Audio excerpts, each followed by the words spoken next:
Because we have seen growth in the Eastern markets, India, China. We've seen it in Europe with UK, with France, and now we saw it in the US. Now, do you think that whole momentum is going to transfer to Africa, or?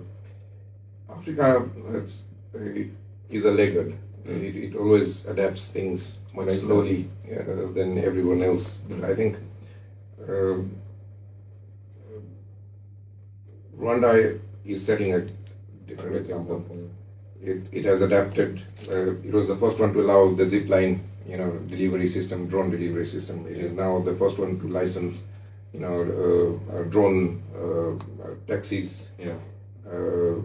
It may be piloting, electric vehicles and electric mobility, bikes, and also maybe autonomous, testing facilities or something. Yeah. So the countries that have good governance, that have, are welcoming new technologies and new ideas, and have a great ease for business.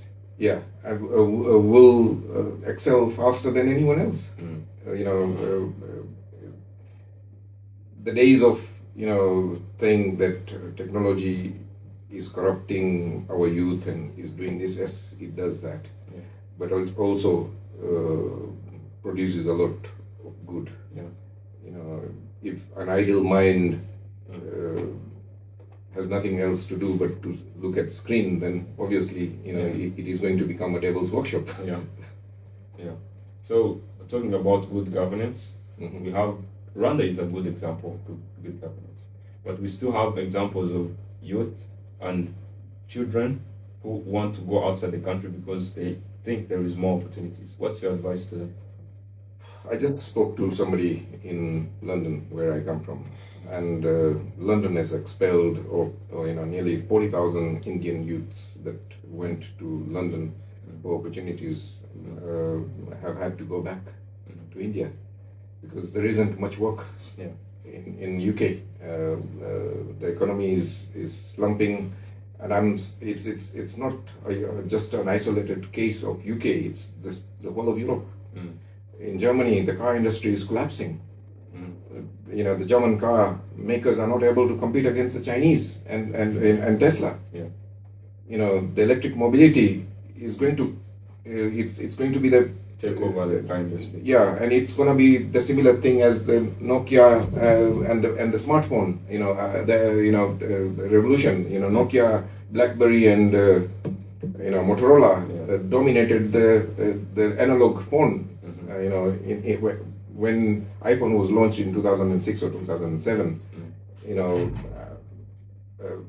Nokia had been awarded the best business award.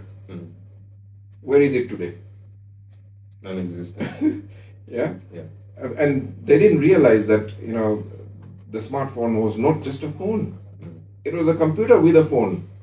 Today, I remember when I used to go on holiday, I used to have a camcorder to do the videos. I used to have a camera to take the snaps, and I used to have a dictaphone, a diary, many things. A torch, and a alarm clock, and a watch. Now, no watch, no alarm clock, no nothing. Everything is in one single device. In one single device.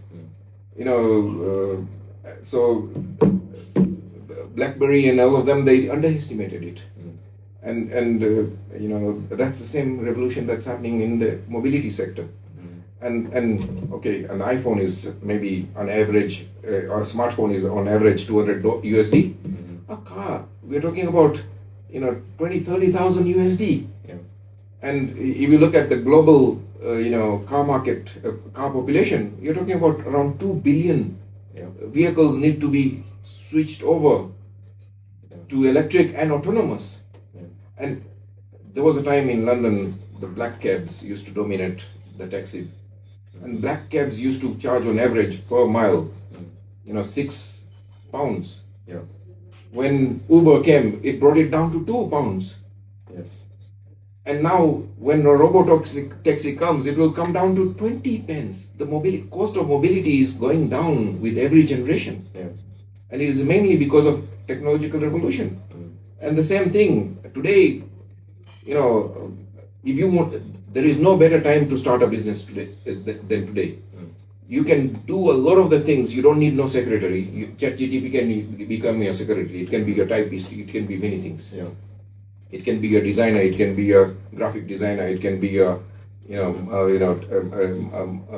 marketing arm, or it can be a sales arm, or many things.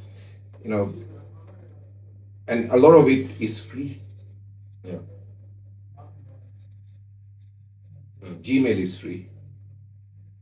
Google Maps is free. Yeah. ChatGPT It's free. is free. A lot of design tools are free. A lot of marketing tools are free. Yeah. Social media. Social media is free. And it may not remain free forever. Yeah. Wake up, boys and girls. This is the best time to start any business you want to start.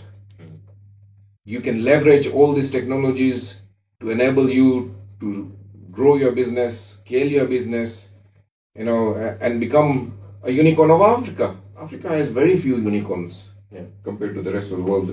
Like in Sweden, yesterday, the speakers yesterday said that Sweden started its